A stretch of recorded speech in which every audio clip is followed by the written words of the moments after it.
Et Pascal, je te souhaite la bienvenue dans cette vidéo slash podcast mindset. Là voilà, on est entre nous. Comme je te l'avais annoncé, c'est la vidéo, la deuxième vidéo de la semaine où je parle plutôt de mindset. Donc là, à l'heure à laquelle je tourne cette vidéo, je ne pense pas que je la publierai sur le groupe Facebook de Fastlane. Donc là, tout simplement, voilà, considère qu'on est entre nous sur la chaîne. Voilà, je ne communique pas en tant que modérateur du groupe de Fastlane, mais voilà, plus à titre personnel, comme quelqu'un qui s'est lancé dans le e-commerce il n'y a pas si longtemps que ça, et où tout simplement je te partage mon regard sur du coup les progrès que j'ai fait et comment toi tu peux donc en prendre la graine, tout simplement quel est finalement au niveau du mindset ce qui potentiellement nous différencie et t'a conduit à ne pas décoller jusqu'à présent. Et voilà, j'espère qu'en tout cas ça te sera utile. En tout cas, voilà, tu peux écouter ça en écoutant. Je ne vais rien montrer dans la vidéo, c'est tout simplement un fond. Je reste comme ça. En fait, voilà, pourquoi ce podcast. Là, c'était le week-end d'avant. J'ai fait un meeting avec les membres de la formation d'Enfants Rentiers, donc la formation qu'avait lancée Sébastien Cerise en septembre 2017. Et déjà, donc, ce que je trouve très bien, c'est que on a enfin pu se revoir avec le groupe, du moins ceux qui étaient là, hein, bien sûr, on était une petite dizaine. Et c'est quand même déjà un très bon point de se dire, voilà, un an après, il y avait quand même une dizaine de personnes avec lesquelles on a pu échanger, que ce soit d'e-commerce, mais aussi de tout ce qui est au sens large, entrepreneuriat, web entrepreneuriat, liberté financière, voilà, tout ce qui est le réseautage pour essayer de sortir du salariat.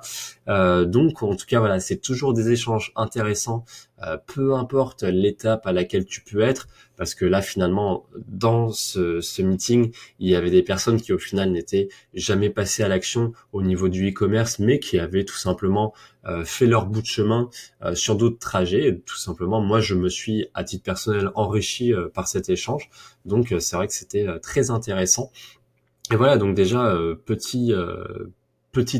enfin voilà, c'est ma petite pensée du jour, comme quoi faut toujours finalement garder contact avec les personnes qui ont démarré voilà une formation avec toi ou qui ont démarré une étape avec toi. Peu importe au final le niveau entre guillemets à laquelle elles sont allées, parce que finalement voilà il y a pas de niveau tout simplement. Faut pas se dire ben moi je suis devenu bon donc je vais perdre mon temps à ce meeting, ou ah ben moi du coup j'ai rien commencé donc du coup ça sert à rien que j'y aille parce que ils vont parler de choses que je comprends pas. Voilà, faut tout simplement se dire que chaque rencontre est très bonne à prendre, surtout des rencontres de ce type où forcément tu es avec des personnes qui ne pensent pas comme la majorité des personnes, et c'est du réseautage comme ça qui sur le long terme peut faire une énorme différence. Tout simplement, il y a des personnes, tu vois, qui, pas parmi les formateurs, quand ils lancent des formations, tu vois aussi que une grande force chez eux, c'est vraiment le réseau qu'ils ont accumulé au fil des années. Et déjà, être entrepreneur, c'est effectivement savoir s'entourer des bonnes personnes qui ont les compétences recherchées, mais c'est aussi voilà avant tout des rencontres humaines, des rencontres qui améliorent ta qualité de vie, sur lesquelles tu vas t'investir, donc tu vas leur donner des choses, eux vont te donner des choses en retour, et c'est vraiment cet échange gagnant-gagnant qu'il faut vraiment viser. Des fois, voilà, j'ai l'impression que toutes les personnes qui finalement sont pas dans cette démarche ont trop peur de donner beaucoup sans rien recevoir en échange, alors que des fois il faut juste donner, et si s'avère que rien ne t'est rendu en retour, c'est dommage, mais c'est ainsi. Voilà, il faut juste donner sans penser à ce que tu peux gagner en retour, et si tu gagnes plus, continue à redonner tout simplement.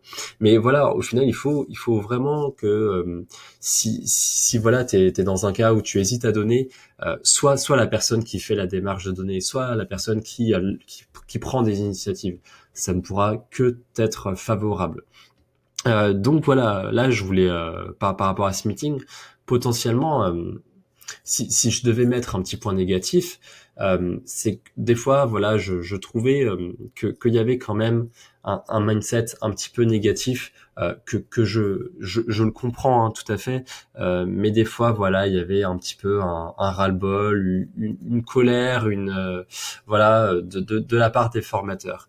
Et ça aussi, je pense que c'est un problème, parce que il faut vraiment pas qu'il y ait une dichotomie entre les formateurs d'un côté qui gagnent entre guillemets voilà plein d'argent avec un lancement et qui après ne foutent plus rien comme c'est dit, et de l'autre côté les pauvres salariés qui ont donné beaucoup d'argent pour cette formation et qui s'en retrouvent déçus. Déjà, il y a plusieurs choses en fait qui fonctionnent pas dans cette vision des choses.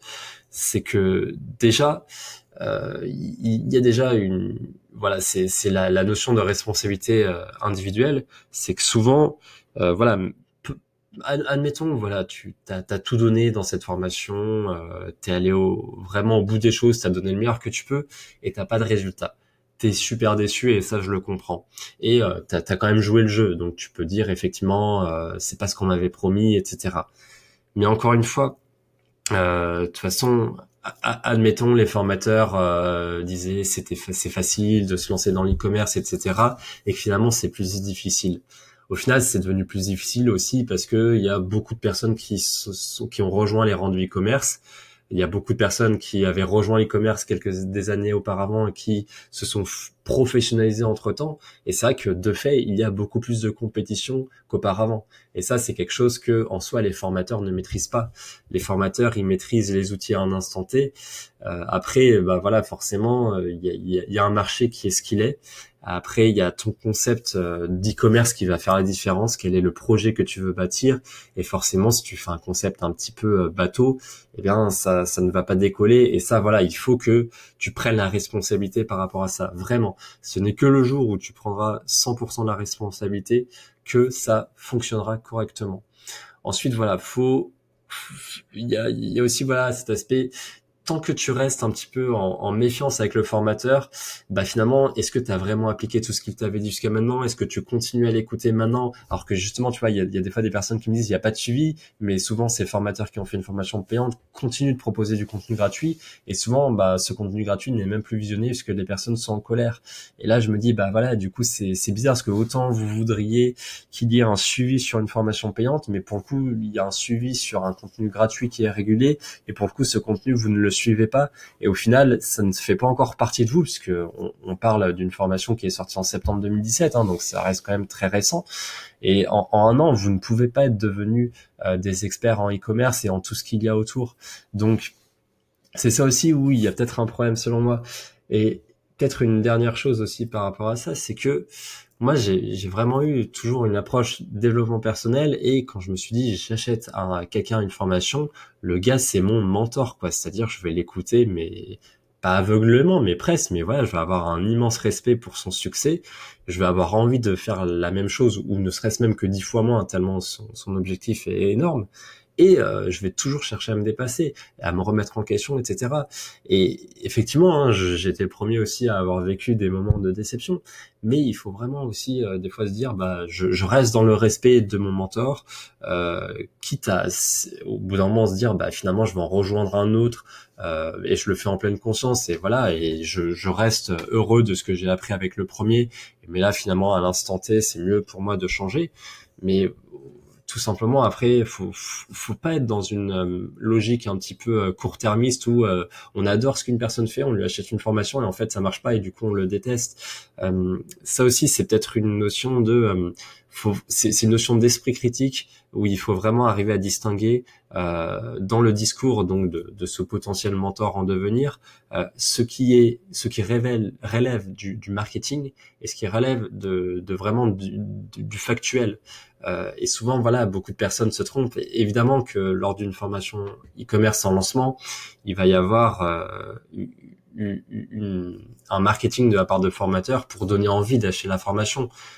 Donc ça peut être soit un petit peu de la vente de rêve, ça peut être autre chose, mais c'est clair que le marketing va se retranscrire quelque part.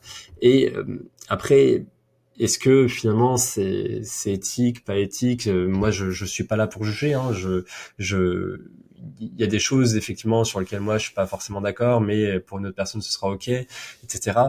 L'essentiel, c'est que finalement, faut pas oublier le plus important, c'est que vous voulez devenir entrepreneur. C'est si vous êtes allé sur l'e-commerce pour des souhaits de richesse incroyables pour devenir millionnaire, vous êtes peut-être trompé. Euh, Par contre, si vous êtes lancé dans l'e-commerce pour apprendre à devenir entrepreneur, bah normalement vous devriez toujours être en train au jour le jour d'apprendre à faire ces choses-là, d'essayer d'acquérir des process, d'acquérir de la régularité, d'améliorer votre productivité, de négocier des contrats, d'augmenter votre chiffre d'affaires. Et ça n'a pas changé. Et c'est avec l'e-commerce que vous l'avez appris. Et normalement, au bout d'un an, vous n'êtes pas allé au bout des choses, quoi qu'il puisse s'en dire. Donc voilà, c'était peut-être par rapport à ça une alerte, peut-être par rapport aux personnes que vous suivez. Faut pas voilà se mettre dans une logique trop court-termiste. Enfin, je dirais aussi se mettre dans un horizon qui est voilà à au moins un an. Pour moi, un an c'est du long terme parce que voilà, je suis encore quelqu'un de jeune. Les années, je les vois passer.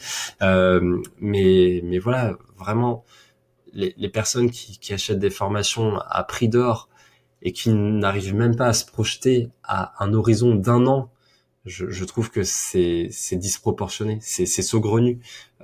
Vraiment, si pendant un an tu peux même pas être certain que tu vas donner tout ce que tu as dans ton projet e-commerce, n'achète pas une formation, tu risques de perdre de l'argent. Pourquoi je dis ça? C'est parce que dans le meeting, il y avait des personnes qui au final ne sont jamais passées, elles étaient soit passées à l'action au bout de janvier. Alors là, c'était pas dans mon cas, mais moi j'étais allé par exemple au séminaire de Yannick Chassin en janvier. Il y avait des personnes qui n'avaient pas encore démarré et qui, grâce à ce séminaire présentiel, allaient démarrer.